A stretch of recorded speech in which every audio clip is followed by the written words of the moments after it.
Hello, I'm Riley, and this is the Diegetic Advancement Podcast. Okay, as I mentioned last week, this episode is going to be dedicated to my native wargaming campaigns, and so I'll just jump straight into describing some of the rules that I'll be using to handle that. Intro. You are the leader of one of many factions who fight for control and resources in the destroyed city. You command a small warband who braves the city at night, out of the view of the wrathful sun. They fight for supremacy and gather the valuable fuel source Emberstone, a red glowing crystal that provides power to the underground hideouts of the survivors. Skirmish rules. Skirmishes will be played out solo by me, using chainmail and OD&D at a 1-to-1 scale, perhaps with some heavy accidental house ruling as I learn the rules or have to adapt to situations that arise. I plan to use the troop combat system for ease and speed of play, though using fantasy or man-to-man for battles between leveled characters is a future possibility. Warband creation rules. As such, warbands will consist of figures that will be either lightfoot, heavyfoot, armored foot, or missile troop. It will cost the following. Lightfoot costs 2 points, heavyfoot costs 4 points, armored foot will cost 5 points, and missile troop will cost 5 points.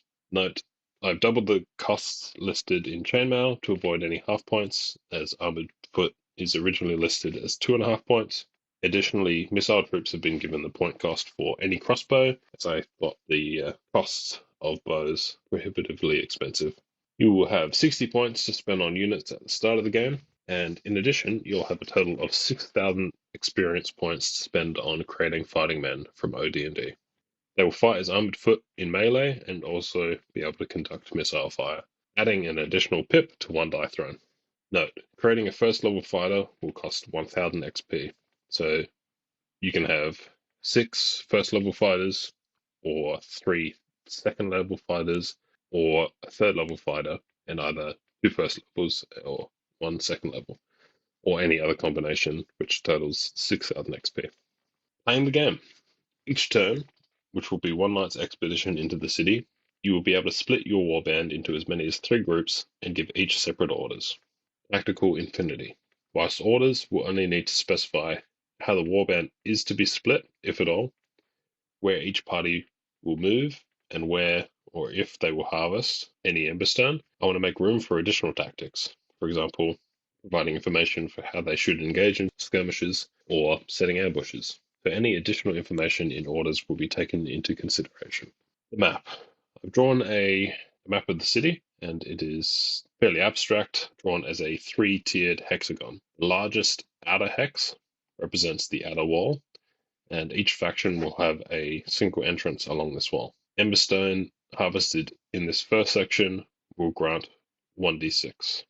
The middle hex can only be entered via gates on the map, and Emberstone harvested here will grant 2d6. The final inner hex can also only be entered via a gate and grants 3d6. Movement. Each faction has access to a single entrance to the city. To reach the center and make it back should be roughly 21 hexes minimum. Harvesting Emberstone will take 3 moves, as will engaging in combat. Therefore, I've allotted a total of 30 hexes that each unit can travel in a single turn. Obviously, you don't know how and when a unit will engage in a skirmish, so I will be interpreting the order of movement to ensure that units can get back in time. Harvesting Emberstone.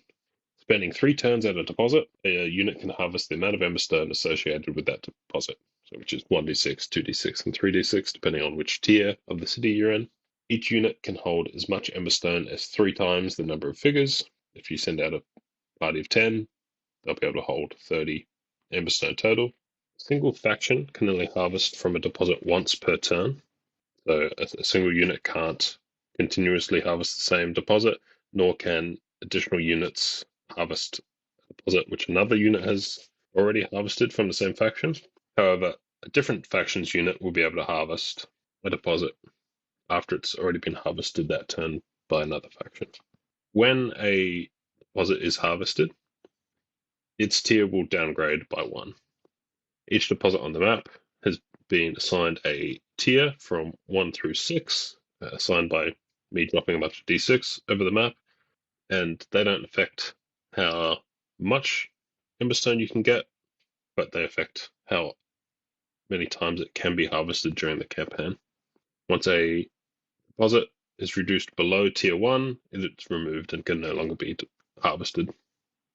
Skirmishes. When 2 units enter the same hex, I will conduct a skirmish combat. I will determine the goals of each side. It will rarely be a fight to the death, instead trying to protect or steal any harvested Emberstone. The outcome of the battle will result in losses for both sides, and the winner will gain any Emberstone from the losses. So if the winner removes 1/3 of the units on the losing side, the winner will gain 1/3 of any Emberstone that unit had. Injuries and death and reinforcements. For each figure that is removed during a skirmish, I will roll a d4. On a 1, the figure can continue the current expedition. On a 2, the figure is out of action for this expedition only. On a 3, the figure is out of action for this expedition and the next one. And 4, the figure is dead or otherwise gravely wounded. They may not participate in future expeditions. When a figure is removed permanently, they are replaced in D3 turns by a new recruit. Finally, winning condition. At the end of 3 turns, the player with the most harvested Emberstone will be declared as the winner. Okay, that's all I have written up so far. However, I think that's enough to start playing. There's going to be holes and things that I haven't considered, or rules that are unbalanced, or create game situations that are undesirable. But they're best discovered through play, in my opinion.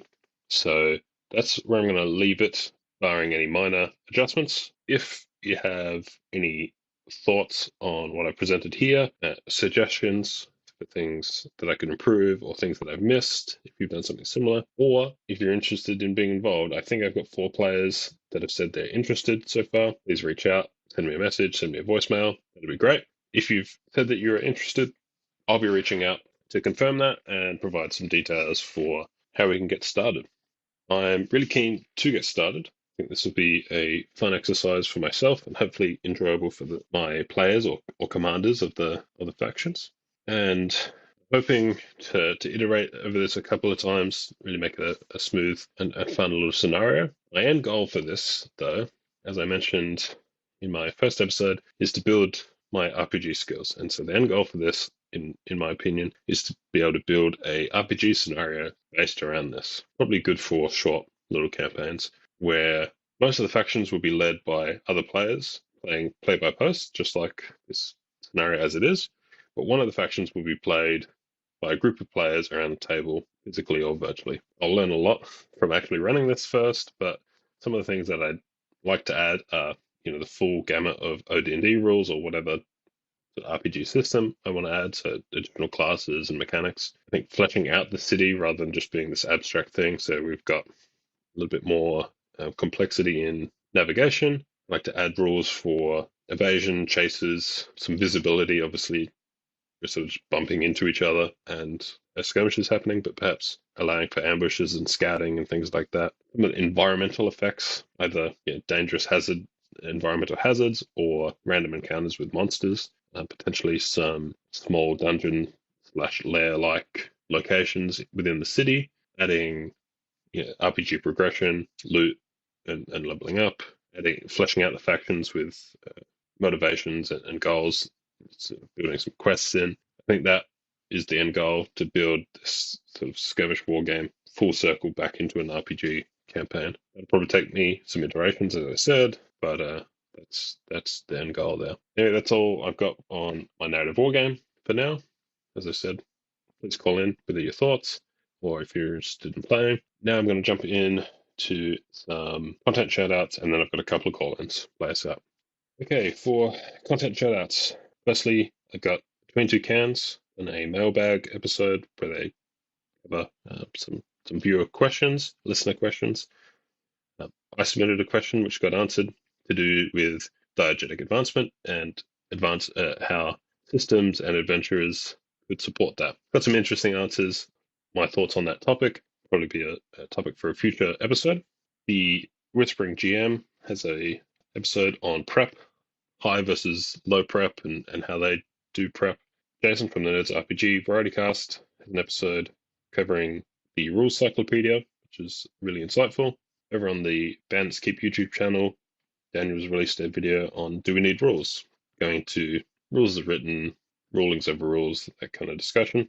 Jason from the Nerds RPG Variety Cast pointed me to a really cool series of discussions that are recorded on YouTube between Owen and Prince of Nothing, talking about fantasy adventure gaming. Prismatic Wasteland, the blog, has put up a New Year's resolution challenge where you need to create a new resolution mechanic in January 2024. If you're interested in reading some submissions, that's in the blog. Red Lord Games has published a blog on using wargame maps to generate D&D campaigns. And finally, ZX Shu has listed the nominees for the 2023 Bloggies Awards. Go check that out. That's a list of some of the really great blogs from the previous year. All of the information for that will be in the show notes. I highly encourage you to go check all of that out. Okay, now on to some call-ins. I've got a call-in from Daniel from Bandits Keep and Jason from the Nerds RPG Variety Cast, and I'll let Daniel take it away. Hey Riley, Daniel from Bandits Keep calling in. This is like my third time. I keep recording like 10-minute messages to your 20-minute episode, which probably isn't very balanced, so we'll try to keep it short. I really like the pushing the skill. Really, really cool. I think that's a great mechanic. I like that it puts a decision in the hands of the players if they want to do it, and that there's some kind of a price to pay if they choose to succeed. This is very cool. It made me think of, I wonder if there's a way that there could be, because I think the only downside to it is with any ability test is that you're going to run into somebody with really high ability score. And like you were talking about with Merc, you know, you're always going to send the person with the highest ability score. They have a 16 strength. They're always going to be the one that's going to try to open the door. So it's going to be very rare that they'll fail. Of course, if they do, then they may lose some strength points, which is pretty cool. So again, I really like the twist to that. But I also think, even though it is, you might think it's gamist or whatever, you know, not you, but general you, I think that the idea of the person that's the most skilled doing the thing is realistic. I hate to use the word realistic in these games, but you know, I think that the person that is the best driver drives, right? Generally speaking, I mean, the person that likes to drive the most and feels the most comfortable driving, the person that, you know, is the strongest lifts the biggest boxes if you're carrying stuff into a house, you know. It generally is that in life, the person with the most skill, you know, if I have a friend who's never done anything with wiring and I'm installing a lamp in my house and I'm experienced, I'm not going to have them do it, right? I'm going to either do it myself or I'm going to have an electrician do it. So I don't think it's weird, but I do know, again, it's a game. So I think that we want to get more people involved. So that is always the thing, right? Getting people to all have something to do. And I think part of that comes down to the players, right? I think that's, again, it's not really a system thing. It's the players themselves should be coming up with ideas that aren't just always kick the door down. There's pick the lock, there's sneak around, there's, you know, listen through the door or use magic. There's other ways to get through the door and that other classes might be better at than just the fighter with high strength. Anyways, great episode. And I will talk to you next year, I guess. Thanks for the call in, Daniel. On the pushing mechanic, I think the more you tie conflict resolution to attributes or ability scores, we might need to reconsider 3d6, especially if we're using 1d20. Having an 18 in a stat makes it really hard to fail, or having a 3 in a stat makes it really hard to succeed. I'm partial to 2d6 plus 4, which gives us a 6 to 16, which is a little bit more balanced, I guess, in our odds of passing and succeeding. However, the reduction of those attributes through play kind of helps that, and it does help in that issue where the strong character is always the one busting down the doors. Once they've failed busting down some doors and pushed themselves, so the second strongest character now has the highest strength, and they can start to do stuff. So over the course of an adventure, there's this push and pull between who is best suited, and so players can get drawn into that limelight of feeling useful potentially. And yeah, great points on that. I think, you know, the best character do the task that they're best at all the time. That is perfectly reasonable to happen in the game, and it's certainly realistic. As you said, it's not necessarily the outcome that might promote a fun game. Also, not really a system issue, as you say as well. I think, you know, varying challenges in a session. If every challenge that you throw is a stuck door, then the highest ranked character is going to do everything and everyone else can't do anything. So, varying the challenges up, that allows the players to have some creative thinking, which you mentioned. I think that there's still a potential systems issue where you have a skill, it's these general skills like persuade, or if you just use ability scores, charisma. If you need to do anything to do with talking to people, lying, convincing them something, the person with the highest charisma will always do that. That's an advantage of a more detailed skill system, I suppose. But I think the GM and players can build that context into the resolution anyway. So the thief is probably better at lying. A thief with a high charisma is better at lying than the cleric with a high charisma, right? And the fighter with a high charisma is good at rallying men and convincing the guard, right? You can add this context beyond just the simple mechanic. Thanks, Hips, for the call. I'll talk to you in the new year. I'm talking to you in the new year right now, I suppose. And on to Jason. Hey, Jason here. Really enjoyed episode 4. I like the idea of pushing. I like the idea of once you roll, you're stuck with the dice, but you can do something front loaded to maybe roll less dice or roll more dice, or you can maybe add some points to that roll after you roll. I think those are interesting options and give more interesting than just a reroll. As far as chainmail, sounds great. Looking forward to chainmail for the narrative war game. And as far as Merck's call with inventory-based skill systems, yeah, ICRPG does this, right? That would be my go-to for that kind of system. But to some degree, Dungeons and Dragons does this, especially like Advanced Dungeons and Dragons. When we look at kind of the implied way they kind of expect you to play with lots of magic items, your characters do kind of get defined by the magic items they have. What differentiates a 15th level fighter from another 15th level fighter? Well, it's going to be the magic items they have, right? And you're going to use those different items for different things. And when you look at the higher powered magic items in that system in AD&D, you can really kind of cater your characters towards different things. Just look at like Unearthed Arcana and the idea of you have like the bat cloak or whatever, and there's other things, or the elven cloak and the boots of elven kind, kind of using items to supplement your skills. So anyway, great job. Talk to you soon. Thanks heaps for the call, Jason. Yeah, I won't drag on about the pushing mechanic, but item-based skills. I mean, you mentioned A&D, but I guess we could go back as far as 3 little brown books. No thief class. How do you get past a trap or a locked door? You've got to use equipment, right? Yeah, or even like, how do you turn a vampire or across? And looking at the monster description for the vampire, any class can potentially turn back a vampire with that holy symbol. So of course, item-based problem solving or resolution has been part of the hobby or the game for as long as it's existed. I think that's true, and it presents a really interesting problem-solving avenue for players. Yeah, and I guess it's really only modern D&D that starts to shy away from this. Obviously, there's magic items that are essentially character defining, but there's so much built into your class and subclass in 5e that you don't necessarily need magic items to define your character. The difference between one fighter and the next can be quite different in 5e without any difference in items. So I guess the these modern games that remove class and skills and just leave the item based progression is really a distilling of that systems in the original game and early D&D and just seeing where that goes. But yeah, thanks for the call, Jason. Forward to hearing from you again. I encourage you all to go check out Daniel Bandits Keep and Jason from the Nerds RPG Variety Cast. All of this stuff should be linked in the show notes. Really appreciate you both taking the time to call in and everyone else who has listened. That is it for episode 5. If anyone is listening, I'd love to hear your feedback. You can reach me via Spotify, SpeakPipe, Discord, or email. Details, along with everything I've talked about today, are in the show notes.